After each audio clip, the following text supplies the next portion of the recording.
Welcome back, our dear viewers. The Minister of Communication and Information Technology, Dr. Amr Talat, participated in a ministerial session entitled Artificial Intelligence for Sustainable Development, which is organized by the United Nations and the United Arab Emirates in cooperation with the United Nations Development Programme at the UN headquarters. And these are on the sidelines of the high-level segment of the United Nations General Assembly meetings. The session addressed the role of the AI in promoting sustainable development in the Arab world and addressing the development challenges it faces. To shed more light on the issue, we are very much delighted to be joined over the phone by Dr. Wael Badawi, Professor of Faculty of Artificial Intelligence and member of the Egyptian Council for Research and Communications. Dr. Badawi, good morning. Good morning to you and all of your audience. Thank you so much, sir, for joining us. Sir, in his speech, Dr. Amr Talat stressed the tremendous capabilities of the AI in bringing about the transformative impact in various sectors, including the healthcare, the education, the agriculture, the energy, and many sectors. How can the AI be used in these different domains and fields, sir? AI have been around for so long, but for the last 3 or 4 years, it has been accelerated as technology, replacing the standard processing of information into a better processing. So basically, it becomes the new calculator of the current era. So it basically rebels inside all possible disciplines, and we have been seeing it during COVID. There was so many research and the treatment and isolation and prediction based on AI. We see it in healthcare, we see it in phones, we have been seeing it in agriculture. So this kind of technology now have been enrolled, and people have been trusted enough to start to use it on a daily basis. Yeah. That's why we believe it will keep going inside all disciplines. Sir, the Egyptian state has actually made great efforts to use the artificial intelligence in many fields and many key sectors in line with the Sustainable Development Goals. What are the most prominent of these efforts, sir? The one which impact our daily life were mainly the road safety. So all this traffic lights and violations and speed violations have been made by AI.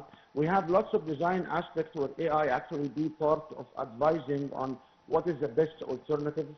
So Egypt have been taking steps and have been actually in a leapfrog, because we, with our government, we started maybe 4 years ago or 5 years ago in 2019 by getting our students to learn AI in a way inside the schools of AI or universities for AI or colleges for AI. And therefore, we have now a mass of individuals graduated, competent and capable of deploying their knowledge into the real market with AI-enabled solutions. That's why it's very important for us as Egyptians, it's a key factor for us to be part of the international collaboration on AI. Indeed. Sir, also Minister Dr. Amr Talat stressed the state's commitment to promoting the responsible and aware usage of the artificial intelligence for sustainable development, pointing out the state's interest to ensure that all segments of society would benefit from the AI. How can that, from your point of view, Doctor, could be achieved?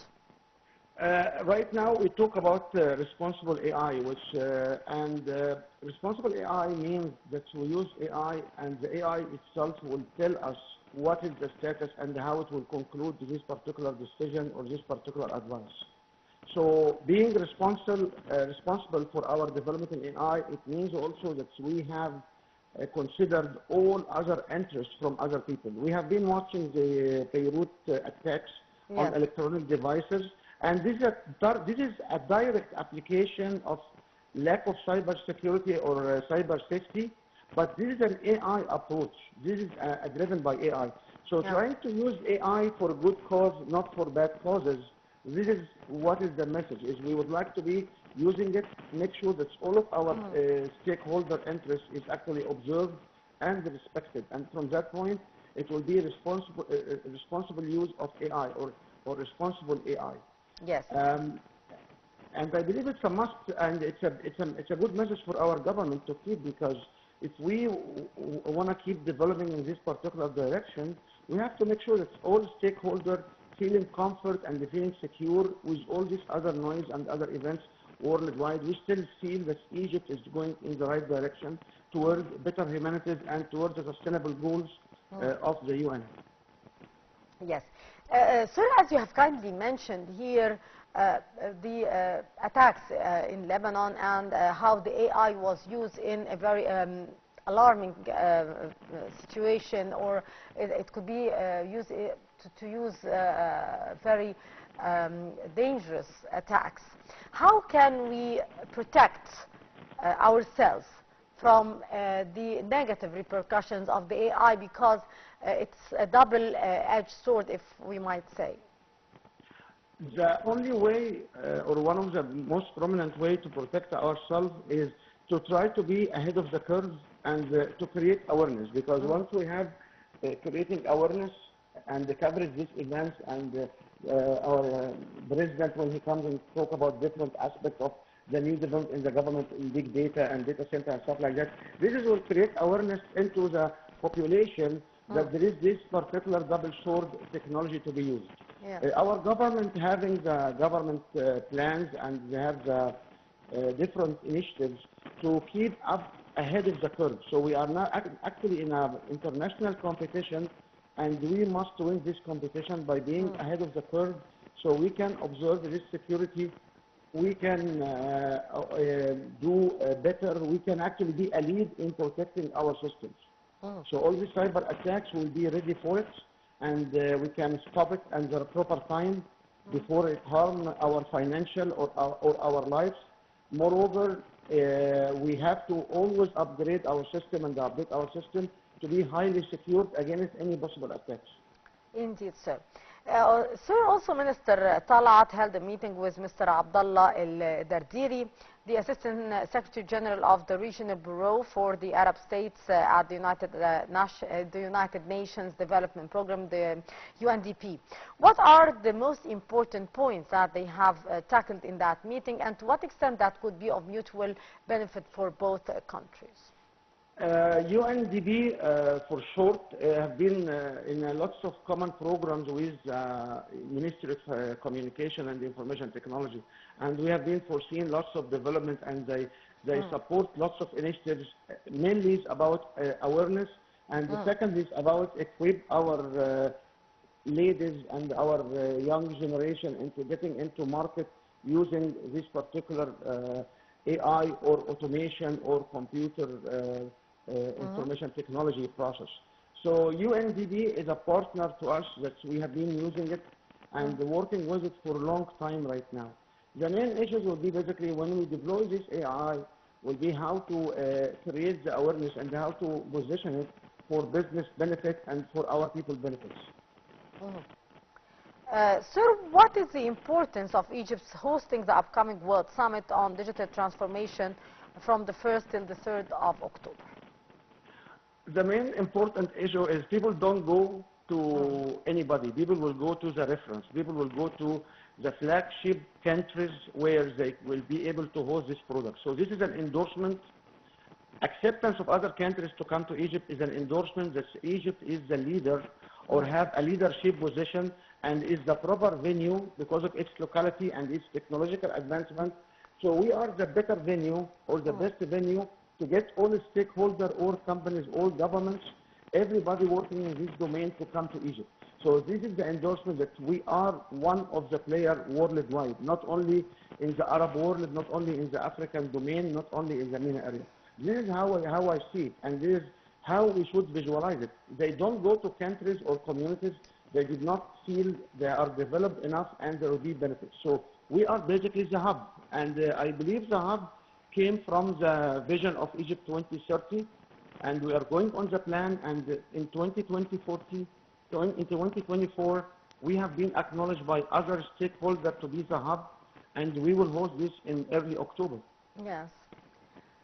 Sir, as we were mentioning that on the sidelines of the 79th meeting of the UN General Assembly, Mr. Talat participated in the ministerial session entitled Artificial Intelligence for Sustainable Development, which is organized by the United Arab Emirates in coordination with the United Nations Development Programme.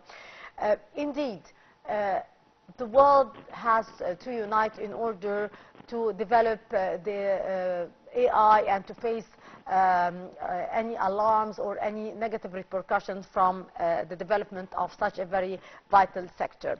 How the UN here, in cooperation with the member states participating in these meetings, could cooperate in order to reach that very important target?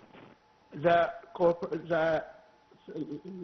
landscape of AI comes from what the audience will hear about cloud computing and remote computing and all what have you. So the audience must visualize that dealing with AI is not a local issue. It's a major issue across of all countries.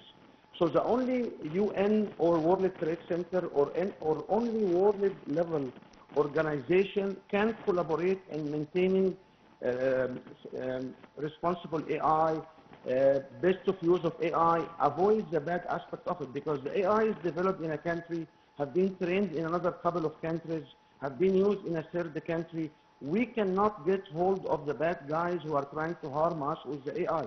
The only way is to work into the international village of all countries, because when we talk about the whole world is a village, this is a good example. Like we have the systems across of all these nations. So the only way that all these nations sign and respect on different agreements, different regulations, different bylaws and laws, so we can take steps towards defeating the bad use of AI.